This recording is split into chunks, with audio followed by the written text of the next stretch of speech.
This dense forest could be here, here, or even here. This beautiful cat's your mom, and she picked this cozy little rock crevice because it's just big enough for her and too small for anything that would want to eat you. Smart move, especially if you're about to pop out two completely useless newborns. That's you, blind, deaf, and barely stretching to a majestic 5 inches. You're officially the smallest cat in the world. What a title. For the first week of your life, the world is just a blur of darkness and milk. Okay, that's enough. Your mom's gotta go hunting now, which means you're on your own for a few hours. Good luck with that. After 12 days of absolute darkness, you finally see the world you'll have to survive in. But the real danger begins when you reach the first month, when you have to leave the den and face the outside world. And that guy over there, that's your father. Was your father.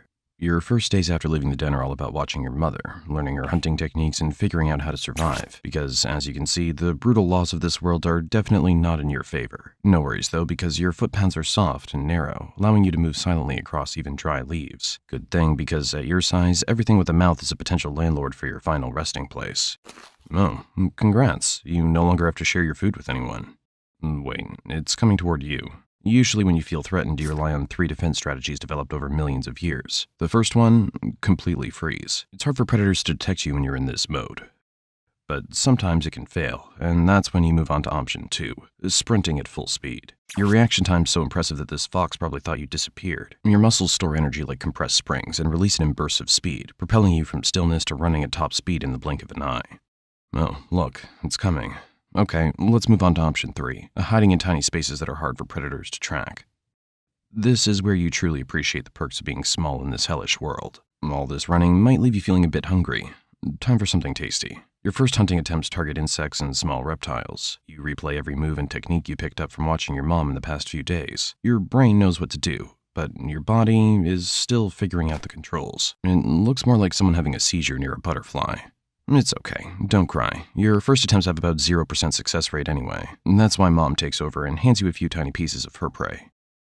Oh, look over there. A rare creature seldom seen in these woods. And if you're wondering what he's doing, he's crying. It's how humans express anxiety. Most of them don't even notice, but late spring is when their anxiety peaks. Longer days and shifting priorities. But you don't know that since your world is basically just trying not to die. So you better leave. Or maybe we could offer some help instead. What would make this human feel better? A fresh lizard? Or maybe... Oh, BetterHelp. Today's sponsor, a platform that connects humans with professional therapists. Great choice. You see, humans have already secured the basic necessities you're still scrambling for, like safety and food. So now their problems have evolved. Things like comparing their lives to others on social media and spiraling because someone else seems to have it better. This leads to deep dissatisfaction with themselves, a relentless pursuit of perfection, and impossible standards to transform their lives. But that doesn't solve the problem. It just makes it worse. They don't truly realize that the solution to their anxiety is talking to a licensed therapist. And that's exactly what BetterHelp makes easy. With over 7,000 reviews and a 4.3 Trustpilot rating, they can just fill out a short questionnaire and get matched with a therapist who will help them set goals and that don't destroy their soul. And get this, 69% of BetterHelp members report improved anxiety symptoms after just 6 weeks. Without a doubt, the best solution for this human's anxiety is BetterHelp. They can now use the link in the description to get 10% off their first month. Let them go work on their mental health, while you go work on not getting eaten. Different problems, different solutions. By the time you hit 6 months old, you start getting a little aggressive toward other cats. It's not personal, it's just instinct, since your kind prefers the solo life. So you pack up your tiny paws, leave your birthplace like a rebellious teenager, and go claim a new spot that suits your refined taste. You don't stray too far from Mom's turf. You're still young and, let's be honest, not exactly a streetwise warrior yet. So the best move? Claim a small nearby spot you can actually defend without embarrassing yourself. You mark your territory with urine that smells like buttered popcorn. Even predators think they're at the movies. You patrol your borders with all the seriousness of a tiny furry security guard. You chase off any other cat who even thinks about stopping by. No visitors allowed. Even though you could fit in the palm of a human hand, gotta respect the confidence. Your daily routine's simple. Sleep all day in places nobody would think to look, then emerge at dusk to practice being terrifying at a miniature scale. The bright green eye shine from your tapetum lucidum's a reflective layer behind your retina that gives you night vision about 6 times more sensitive than a human's. Your ears can pick up the sound of a mouse breathing from 50 feet away. Not bad for something whose ears are the size of fingernails. There it is. Let's talk about that hunting technique. You stalk your prey with the intensity of a serial killer, moving just one paw at a time. Your body's so low to the ground you're practically doing a military crawl. Then Your tiny jaws clamp down on a mouse twice the size of your head. You might be small, but your teeth are needle sharp, and your bite force is surprisingly strong for a cat that weighs less than a bag of sugar. Dinner served, if you can manage to drag it back without tripping over it. Days go by, sleeping through the daylight, hunting in the dark, and training hard. Little by little, you get better at not hunting, but running and hiding. Yep, that's your true talent, honed over the years. But let's rewind a bit and see how you ended up like this in the first place. Oh, I didn't mean that far, but now that we're here, meet your extremely distant cousins, the early members of the Preonailurus lineage. While most were busy trying to become the next apex predator, your branch of the family had different ideas. See, most cats were following the standard evolutionary playbook. Get bigger, get stronger, get scarier. While the big cats were fighting over who gets to eat the deer, your ancestors were living in the ecological leftovers, the micro-niches that nobody else could physically fit into.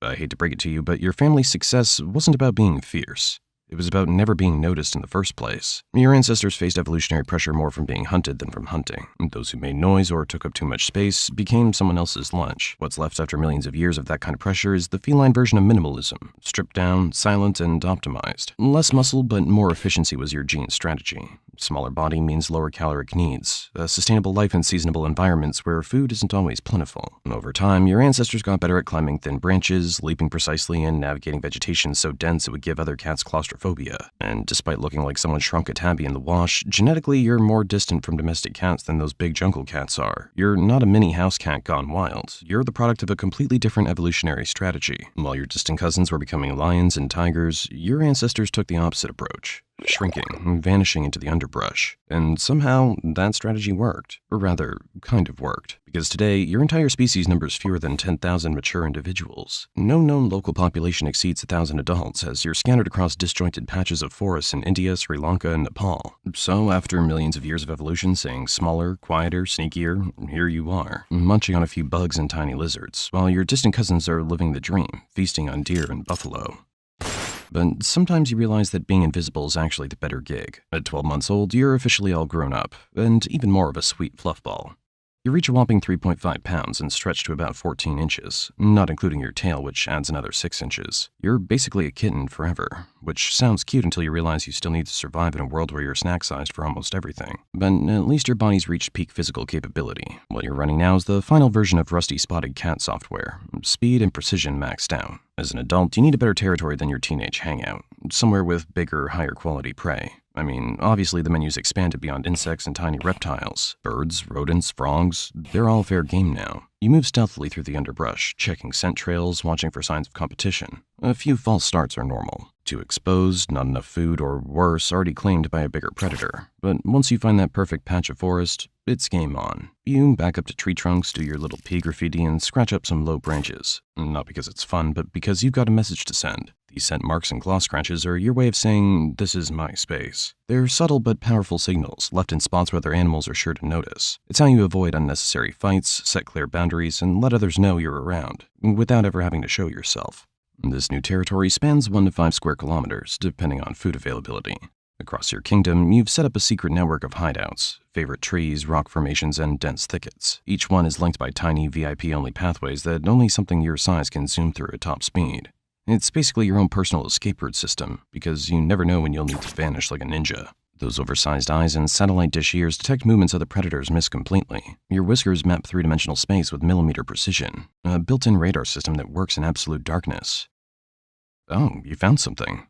It looks delicious. It never detects your approach. The attack happens so quickly the rat's brain hasn't even registered danger before your teeth find their mark. Oh, weighs almost as much as you do. Yeah, you usually take down prey nearly your own size, completely defying the laws of predator-prey relationships. Sometimes, when you're bored, you venture out and discover areas beyond the deep forest. You've adapted to forest edges, agricultural borders, even the outskirts of rural villages where rodents concentrate around human food stores. Dude, this place is basically a 24/7 snack bar, and you won't even have to worry about predators here anymore.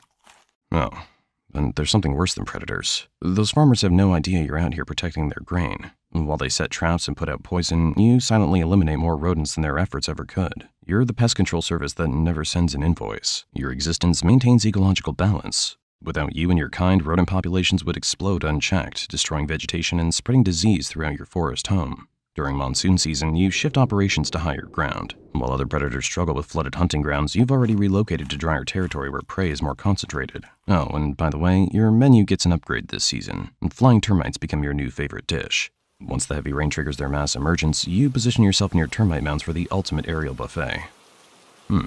Tastes like sushi, right? Okay, time to head back for a quick nap. Gotta recharge for your next stealth mission. As an adult cat, your daily routine's all about moving under the cover of darkness. You're primarily nocturnal with bursts of activity at dusk and dawn, those perfect hours when prey stirs but can't match your low-light vision. You rotate between carefully chosen hunting grounds, shifting from one to another depending on where the prey is most active. Between hunts, you groom yourself with almost obsessive precision, not just to keep your coat in top shape, but to scrub away any scent that could betray your presence. Every move you make is calculated for stealth, efficiency, and survival. After a short while, you start to feel something weird, like something inside you got switched on. Your behavior shifts immediately. You roam farther, vocalize more than your usual silence permits, and leave scent markers with increased frequency. It's the feline version of putting yourself out there, just with more urine and less awkward conversation. Oh look, I think this is what you were looking for.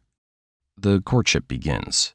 Tail flagging signals, brief chases through undergrowth, and mutual grooming sessions that might appear tender if they weren't just biological programming in action.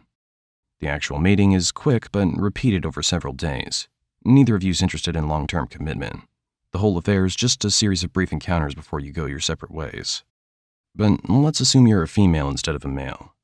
After a gestation period of 65 to 70 days, you'll select a birthing den so well hidden that researchers almost never find them. Yes, seriously.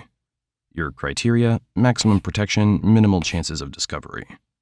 You're on your own for this. The father of your kittens is already territories away, completely uninvolved in what happens next. Single motherhood is the only option in your species. Your litter will be small, just 1 to 3 kittens. Quality over quantity when resources are limited and your body can only support so much with its minimal frame.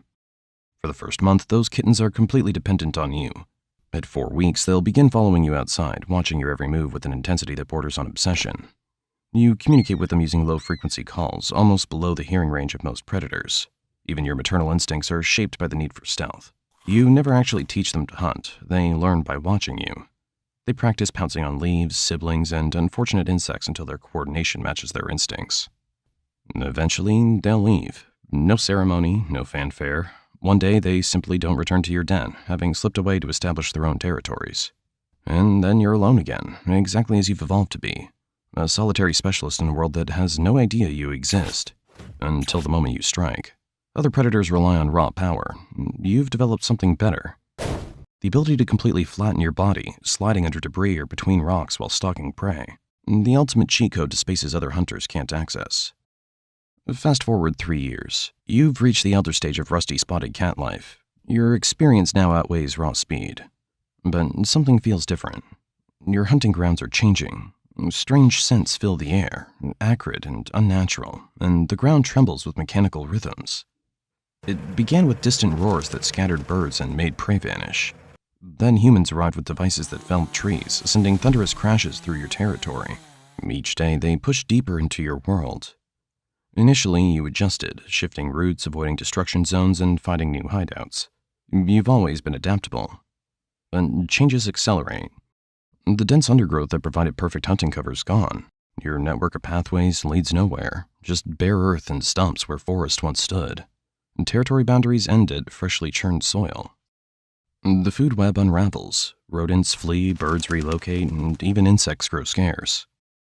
You expand into unfamiliar areas, but competition's fierce as other creatures seek refuge from the same destruction. You're forced into marginal habitats, too exposed and too dangerous. Your hunts grow desperate and unsuccessful. Those muscles once primed for explosive speed waste away as meals become rare. One morning, massive machines approach. The ground vibrations rattle your bones. You flee, abandoning your last suitable habitat. You find yourself in alien terrain, in fields where forests stood, with only thin vegetation strips between vast open spaces. Night brings new dangers, blinding lights racing along hard black rivers. Well, this world just keeps getting weirder. Your evolutionary advantages are useless in this exposed landscape. You bolt across one of those black river... Oh, that's not a river. Wait, something's coming closer. The driver doesn't stop. It doesn't even notice what they hit. Just another shadow, too small to matter. Rain washes away blood traces, erasing evidence you ever existed, while machines continue consuming forests miles away. The IUCN lists your kind as near threatened, but that term hardly captures reality. Your evolutionary advantage, invisibility, has become your weakness. How do you save something that most people don't know exists? But I really wonder what'll happen to this world after your extinction, especially since you maintain the ecosystem balance by controlling the number of rodents and insects that destroy plants and spread diseases. What a shame.